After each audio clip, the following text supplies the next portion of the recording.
Paciente de hoje, estamos recebendo o autor Leonardo Belotti. Ele que é responsável pelo livro A Igreja do Morro, que conta a história com profundidade e sensibilidade da Igreja de Santa Cruz. E vamos saber, claro, um pouquinho sobre o processo de criação, histórias descobertas e resgatar um pouquinho aí da memória da cidade.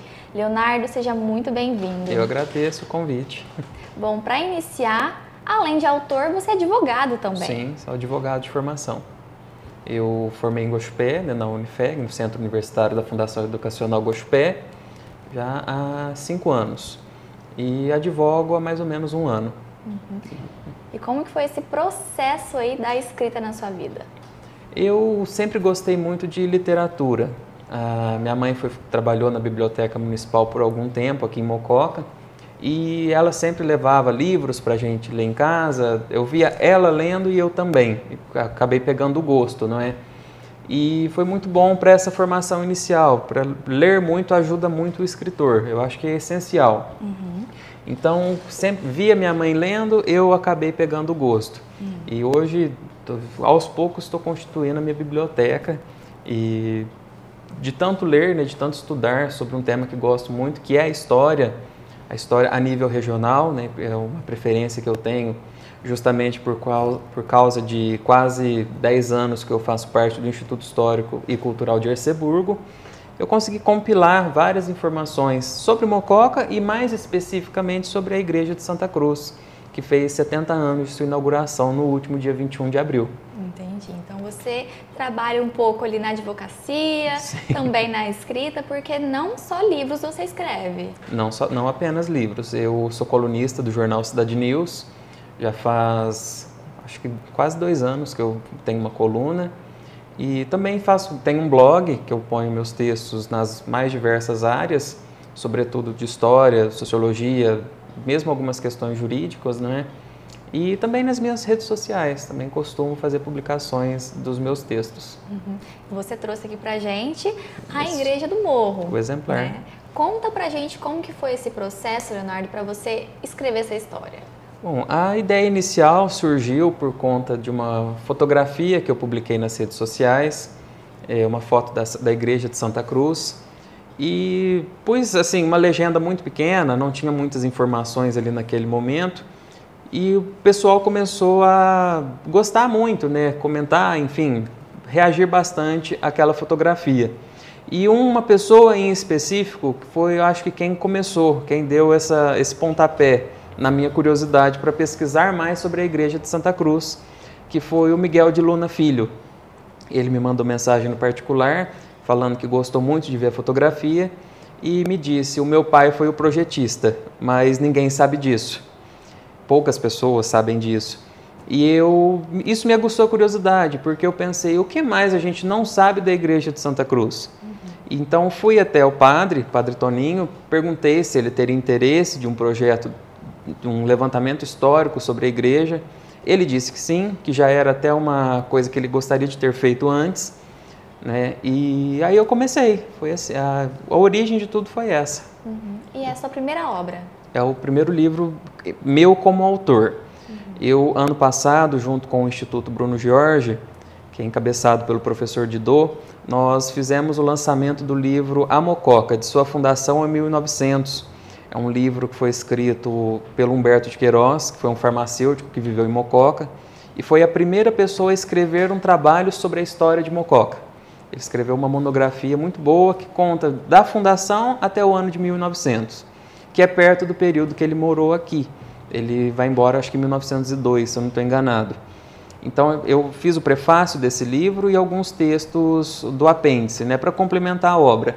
E também, em 2020, eu fiz parte da revista do Bicentenário de Monte Santo de Minas. Eu escrevi um texto sobre a história da comarca de Monte Santo, um texto pequeno, né, assim, aí esse texto também eu estou ampliando ele. Eu espero que logo saia um livro sobre a história da comarca de Monte Santo, porque eu achei muitas lacunas nesse trabalho, esse meu pequeno texto, que eu estou ampliando, né?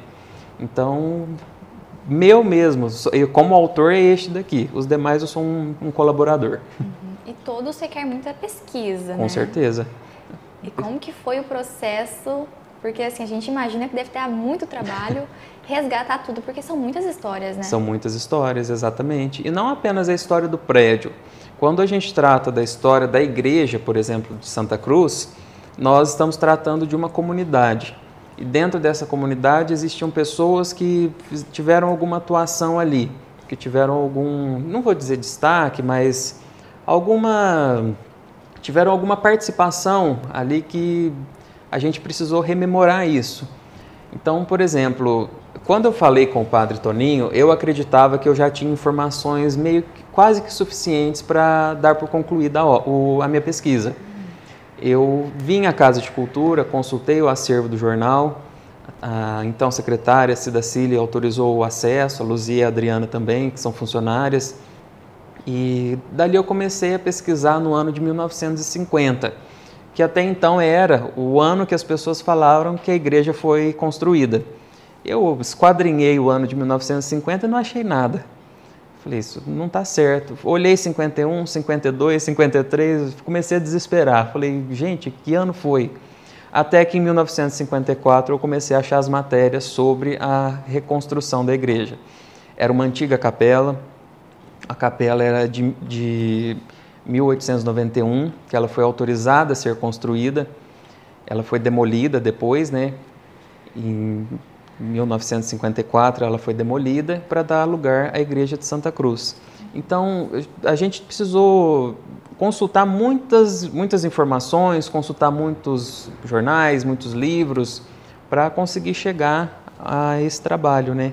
Para conseguir concluir. E eu costumo dizer que o mais difícil na pesquisa histórica é você obter informação. Você teve que conversar com muitas pessoas? Sim, com certeza. Relatos, fotos? Sim. Sim, teve muito contato, muita pesquisa de campo. Por exemplo, eu fiz um trabalho, nesse trabalho, no livro, eu peguei um histórico de Mococa, tentei fazer essa pré-história de Mococa, da formação. Foi um foco inicial que eu tive. Isso já, se a gente for tratar em data, seria em 1745, que é quando o Bispado de São Paulo é criado e o Bispado de Mariana também. E os dois bispados começam a brigar pela região limítrofe entre as duas capitanias, né, de São Paulo e Minas. Teve rusgas, invasões, enfim, foi uma catástrofe também à época. E o Mococa começa a surgir um povoamento na região do sul de Minas e do oeste paulista justamente nessa época. Já existiam as sesmarias que estavam sendo doadas em São Paulo. Minas começa a vir depois, a partir ali dos anos de 1730, e eu comecei a tratar um pouco dessa questão, da questão religiosa, né, a história da religião. E eu vim trazendo, buscando informações com vários autores, inclusive Adriano Campagnoli, que é um historiador muito sério, que já faleceu também, Orville Derby também tem muitos trabalhos nesse sentido da nossa região. Então foram as principais fontes, né, para essa história antiga. E pego, por exemplo, trato um pouco da história de Mococa, né, e eu faço a biografia dos padres que passaram por aqui, até 2003, quando a paróquia é criada da Santa Cruz, desmembrada da paróquia de São Sebastião. Os mais antigos eu consegui em jornais mais antigos ainda, né, os padres, por exemplo, o padre Bento Monteiro do Amaral, traço a biografia dele, que foi quem fez a matriz, e a capela de Aparecida também. Então, nesses jornais antigos eu fui compilando informações, também em relatos com várias pessoas. Foi um trabalho hercúleo, com certeza. E Leonardo, em meio a tantos relatos, tantas histórias de descobertas, tem algo que mais te marcou? Sim, com certeza. Eu estava na Casa de Cultura, fazendo pesquisa nos jornais, e tinha uma pessoa comigo. Eu não lembro o nome dele, e ele falou, você está procurando sobre as igrejas? Tem um jornal dos anos 30 que tem muita foto de igreja, talvez te interesse. E eu comecei a folhear, procurando o que ele me falou, e foi quando eu deparei com a foto da capela da Santa Cruz, porque até então nós não tínhamos fotografia alguma dela de perto. E a gente conseguiu encontrar essa fotografia. Isso foi muito marcante, porque... E depois eu fiz um pequeno comparativo. As duas fotos que a gente tem, que aparece a capela, mas ela está muito distante, você vê que ela não tinha linhas arquitetônicas muito bonitas. Ela parecia uma capela rural, uma capela muito simples. E até que em 1935, a dona Cecília Cordon, ela tinha uma loja aqui no centro, era uma comerciante também de uma família muito respeitável aqui em Mococa. Ela liderou a reforma da Capela da Santa Cruz. Então, ali que eles puseram alguns frisos, alguns detalhes a mais, fizeram uma pequena torre de campanário. Então, ali em 1935, que foi a capelinha, né, se tornou uma assim, bem bonita, e foi dessa fotografia que eu encontrei. Né? Foi muito marcante. E surpreendente, tem? Com certeza também. O próprio fato da gente não saber a data que a igreja de Santa Cruz foi construída, isso me marcou muito, porque eu via só o ano 1950 e isso me evocou muita curiosidade, porque qual o dia, qual o mês, a gente não sabe. Então, pesquisando, eu encontrei quando foi, e isso me surpreendeu muito, porque estava consolidado até então que seria 1950. Aí eu descobri que foram 5 anos depois. Descobri a data, descobri pessoas que vieram, pessoas que prestigiaram o evento, né? Só que também a gente percebe que, por exemplo, não encontrei nenhuma fotografia sobre o dia da inauguração da Igreja de Santa Cruz. Infelizmente, eu não consegui. Tentei na Arquidiocese de Ribeirão Preto, infelizmente não foi possível. Então, isso sim me surpreenderia muito encontrar. Se alguém tiver, inclusive, mande para mim. Já aproveita o Já momento. fica a segunda edição do livro já fica engatilhada. Exatamente. E você mencionou também que encontrou algumas lacunas, né? Como que foi esse Sim. processo? Foi um desafio para você? Sim, com certeza. Porque a partir do instante que você está escrevendo, eu tenho muito isso comigo, de você seguir uma linha. Você está seguindo uma cronologia. A partir do instante que você encontra uma lacuna, isso preocupa muito. Você pensa, como eu vou suplementar isso? Então, você tem que aprofundar mais a pesquisa. E conforme você vai aprofundando, talvez mais lacunas vão surgindo. E isso aconteceu com o livro. Por exemplo, eu não tinha encontrado até então a provisão que autorizou fazer a capela da Santa Cruz. Então, o que eu pensei? Eu tenho que pesquisar mais. Então, pesquisando em jornais e tudo, acabei encontrando essa provisão. Então, já estava ali meio consolidado. Os padres que passaram aqui em Mococa, muitos deles eu não consegui achar maiores informações sobre a vida deles. E, então, tinha que pesquisar arduamente. Em sites, tem a Hemeroteca Digital da Biblioteca Nacional, que é um site muito bom para pesquisa, são jornais digitalizados. Só que ali você tem que ter uma paciência gigantesca, porque o site é muito moroso, acaba demorando muito. Então, assim, aí a gente vai tentando suplementar essas lacunas, né? E tentei da melhor forma. Ainda tem algumas, mas futuramente a gente tenta ampliar um pouco mais. E você citou o Padre Toninho. Sim. Como que ele te ajudou nesse processo do livro? O Padre Toninho foi o grande padrinho desse livro, né? A verdade é essa. Ele logo de cara, vamos fazer, me deu total suporte para tudo, né? E quando eu comecei a escrever sobre as capelas que fazem parte da paróquia de Santa Cruz, eu não encontrei muitas informações. Então ele já me veio com um livro de tombo, já passou pessoas para me ajudar, né? E sobretudo em Canoas também, que a gente fez um trabalho lá em Canoas. Então o Padre Toninho foi o verdadeiro padrinho da história. Nossa, e a paróquia também se envolveu, né? Sim, a paróquia também se envolveu. Teve num determinado momento que eu convidei 3 pessoas para fazer parte do projeto. Foi a Cláudia Passarelli, a Ana Lúcia do Amaral e a Andréia Perry Falarini Siqueira, que é minha prima. E eu pedi para elas escreverem sobre a arquitetura da igreja.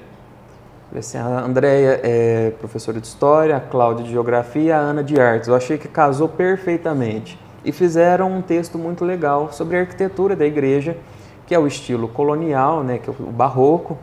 Fizeram toda uma análise muito bacana. E também convidei o Sander Rogério, lá do Instituto Histórico, é meu confrade lá no Instituto, para escrever a história do povoado de Canoas, que era uma história meio espaçada, que a gente não sabia muita coisa. Tudo que tinha ou estava espaçado ou com uma lacuna e tudo. E o Sander conseguiu compilar tudo isso e é um capítulo do livro também. O prefácio do livro foi feito pelo bispo, Dom Eugênio, e o padre Toninho fez uma mensagem também muito bonita para o pessoal, contribuiu com um pequeno texto para o livro. Ou seja, teve uma bela colaboração. Foi. Eu penso o seguinte, uma andorinha sozinha não faz verão. Uma pessoa solitária não vai conseguir atingir aquilo os seus objetivos sozinho.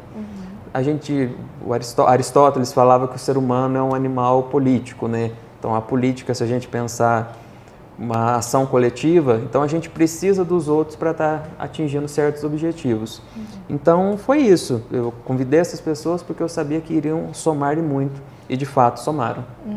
E escrever, fazer ali uma linha do tempo com informações que você não viveu, porque você tem 26 anos. Sim, sim. Bem novo, né? Como que foi reunir tudo isso no processo geral? Foi assim, muitas informações, sobretudo esses antecedentes que eu mencionei anteriormente, eu já tinha por conta de outras leituras que eu fiz. Né? Então, quando eu cheguei propriamente no livro de Mococa, nessa parte da igreja que é aqui em Mococa, eu já tinha alguma bagagem do que eu já havia lido e também era muito recente o trabalho do Humberto de Queiroz que a gente tinha feito, esse livro do Humberto de Queiroz. Então, essa parte, isso me ajudou muito. Isso me ajudou muito. A gente tem que seguir uma cronologia, né? Tem que ter um contexto que não pode ser desordenado, eu acho, porque isso confunde não apenas o teu trabalho, mas confunde quem vai lê-lo.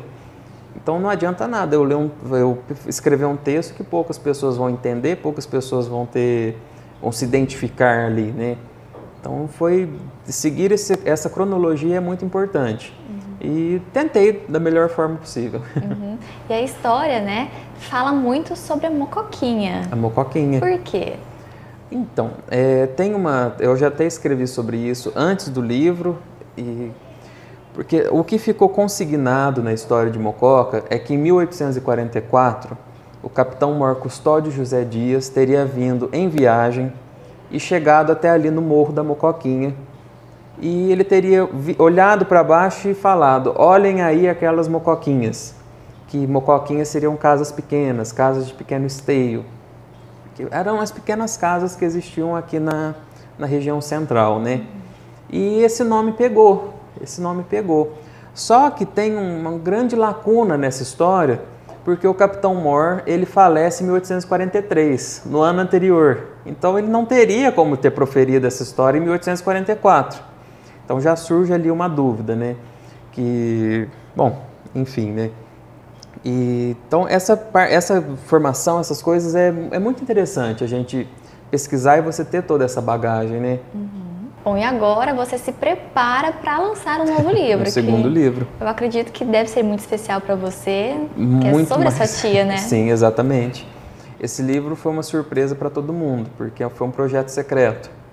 Ninguém da minha família sabia. Hoje foi o dia que eu divulguei que eu escrevi um livro sobre a história da minha tia Neide Falarine Bedin, que foi vereadora aqui em Mococa, trabalhou no Centro Social, uma pessoa muito ligada com essa questão da assistência social no município de Mococa. E hoje, especificamente hoje, dia 14, marcam-se os 10 anos do seu falecimento. Então eu tive essa ideia de escrever esse livro, a escrita inclusive foi paralela ao final deste daqui.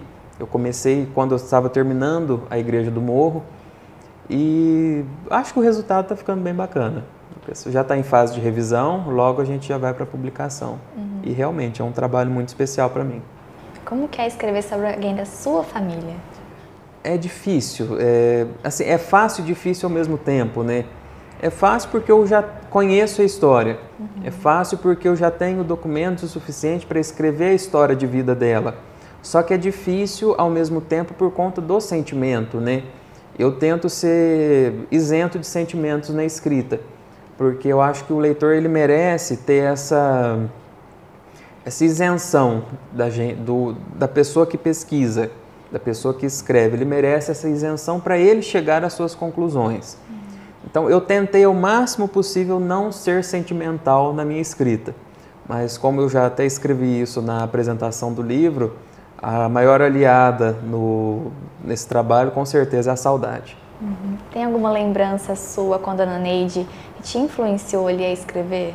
Sim, com certeza. Minha tia sempre incentivou muitos estudos, tanto meu como dos meus primos, dos sobrinhos dela, né, que são meu pai e meus tios. Então, minha tia sempre incentivou muito a questão dos estudos. Ela fazia questão da gente estar sempre lendo, sempre estudando, sempre assistindo jornais, lendo jornais também. Ela sempre cobrava muito isso da gente. E minha tia sempre gostou muito de usar o computador, aqueles computadores antigos, gigantescos e barulhentos também. Então ela ia, pesquisava matérias de jornal, mostrava pra gente, pesquisava sempre algum site ou outro diferente, chamava a gente para ver. Ela sempre cobrou muito isso, a questão dos estudos e do constante aprendizado. E são elementos que enriquecem a narrativa, né, Leonardo? Sim, com certeza. Eu falo que nesse divulgamento inicial que eu fiz, né, nessa divulgação inicial, eu falo que a tia Neide teve 3 vidas. Uma vida política, uma vida artística e uma vida familiar. Política porque ela entendia a política como um sentido originário, o sentido da ação coletiva em prol da coletividade. Então ela sempre foi muito preocupada com a questão da educação, a garantia dos direitos das crianças e dos adolescentes e também, principalmente, a sua mais forte bandeira era a assistência social. Então, essa primeira parte do livro, que seria o 2º capítulo, é a história dela enquanto uma figura pública, né?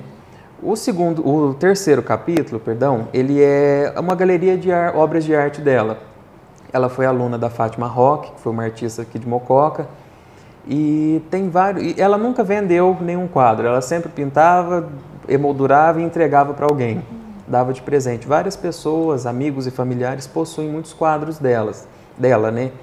E também o 4º capítulo são algumas noções familiares, algumas memórias, algumas considerações que eu faço a respeito dela. E fiz um apêndice. O que seria esse apêndice? 2 textos. Um histórico da Câmara de Mococa e a transcrição da cartilha do Poder Legislativo de Mococa.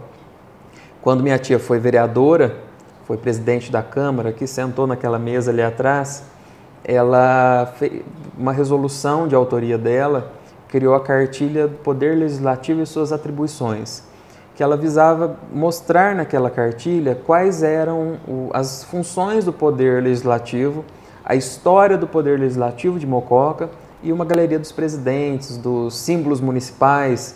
E a pesquisa é quase, se eu não estou enganado, a pesquisa é quase que inteira dela.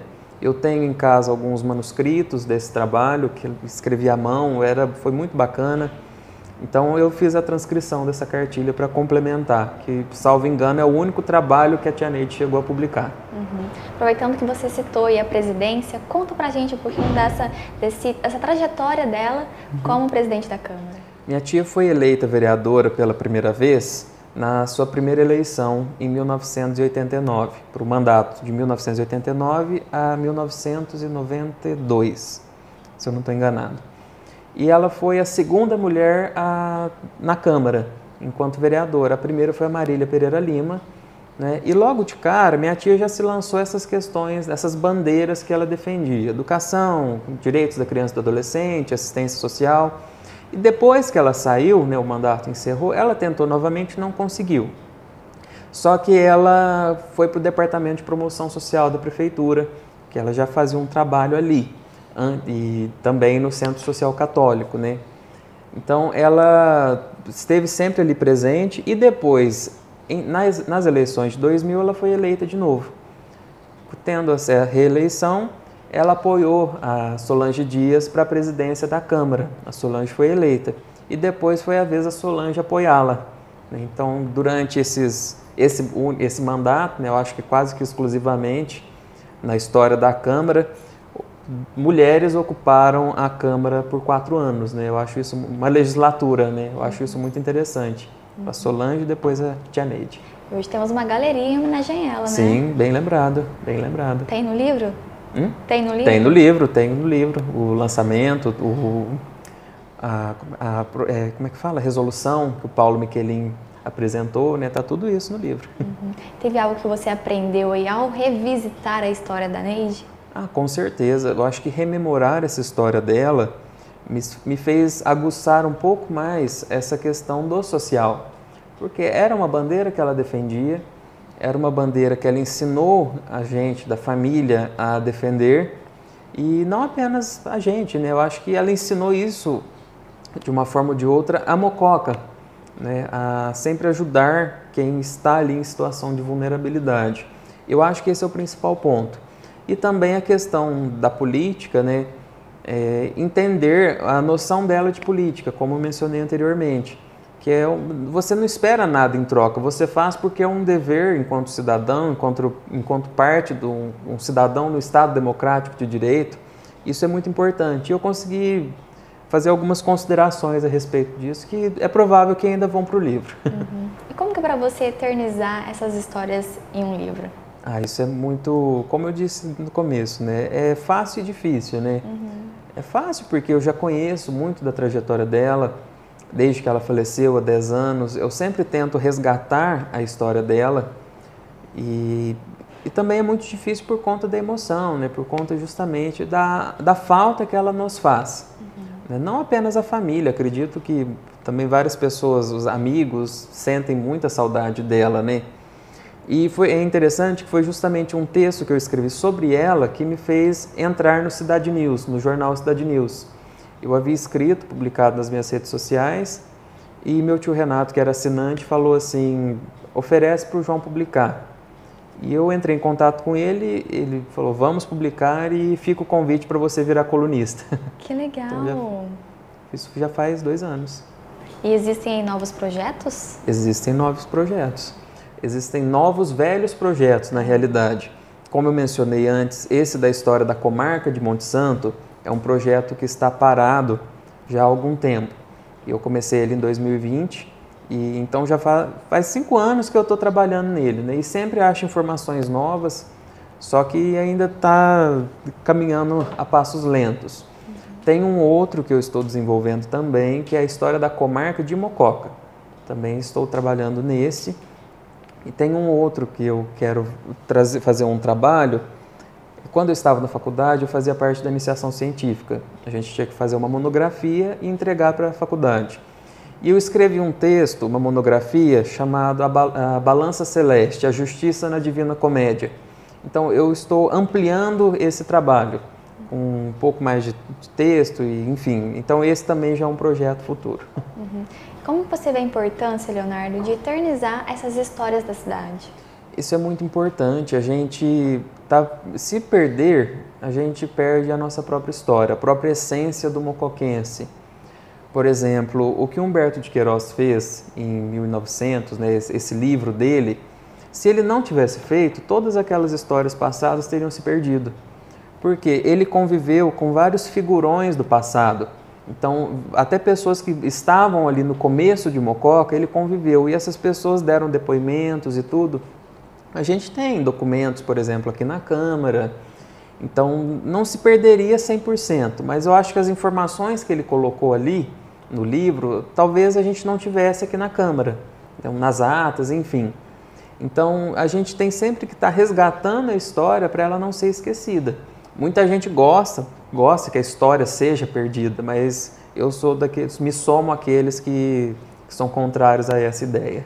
Gostam de eternizar, né? Exatamente. Leonardo, e o apêndice desse novo livro, como que ele foi desenvolvido? Os apêndices são sempre alguma leitura complementar, para você complementar o trabalho, né? Então, eu estou complementando a história da Tia Neide e eu acho que também registrando a história da Câmara Municipal de Mococa. Porque é uma história muito interessante, né? A gente começa ali em 1871, quando é autorizado, Mococa vira uma vila. Em 72 é construído o prédio, e em 73 é instalada a primeira Câmara. E depois vem todo um processo que, com a proclamação da República, a Câmara é dissolvida e criados os conselhos de intendência. O primeiro presidente foi o padre Ernesto Augusto Lages. É o único que não tem foto ali, mas eu localizei essa fotografia, vou mandar para a Câmara colocar lá no retrato. E depois esses conselhos de intendência são suprimidos, voltam às câmaras municipais, elas perduram ali naquele período da República Velha. Com Getúlio Vargas, elas são suprimidas na época do Estado Novo, elas retornam. Então, assim, eu como pesquisador, e mais ainda atento às questões jurídicas da coisa, né, justamente da estrutura, da formação do Estado, a gente pega como que era e como é. As câmaras elas foram formadas a partir ali das ordenações filipinas, o Código Legal de Portugal, de 1603. Ali em 1820, mais ou menos, salvo engano, tem uma lei a nível governamental que visa regular as câmaras. Elas, como antigamente era muito difícil você ter contato, a comunicação era mais difícil ainda, então as câmaras tinham uma autonomia às vezes um pouco maior, mas nem tanto, né, por conta do governo a nível federal, por conta do imperador, enfim. E eu acho isso muito legal a gente pegar esses antecedentes, que é justamente o grande foco desse apêndice, né, que é essa história da Câmara de Mococa. E também falar das legislaturas e tudo, eu acho que isso é muito importante. Com certeza, é muito legal. Esse resgate, né, todo esse resgate. Com certeza. Já tem data de lançamento? Esse estava previsto para ser agora em maio mesmo. Só que como eu resolvi ampliar um pouco mais o trabalho, eu optei por deixar mais para frente. Acredito que vai ser em julho e se não for possível no mês de julho, vai ser em agosto, no dia do aniversário da Tia Neide, que seria 14 de agosto. Um belo presente, Com assim, certeza. né? Para a cidade e para todos nós, né? Com certeza. Leonardo, eu gostaria de agradecer primeiramente por vir aqui contar um pouquinho pra gente, esclarecer melhor sobre o novo livro, que inclusive quase em primeira mão aí para a Câmara Municipal. Bem dizer, em primeira mão. Exatamente, primeira mão, né? Sim, com certeza. Eu fiz uma divulgação nas minhas redes sociais, mas o primeiro local que eu estou falando sobre o livro é aqui. Que honra. Bom, muito imagina. obrigada. E seja sempre muito bem-vindo, viu? Fico muito agradecido e espero que todos tenham paciência aí para escutar um pouco mais. Perfeito, muito obrigada e muito obrigada a você também que nos acompanha. Vamos continuar aí com projetos que resgatam as nossas raízes. Geise Cantuária, da Câmara Municipal de Mococa, para o quadro Nossa Gente.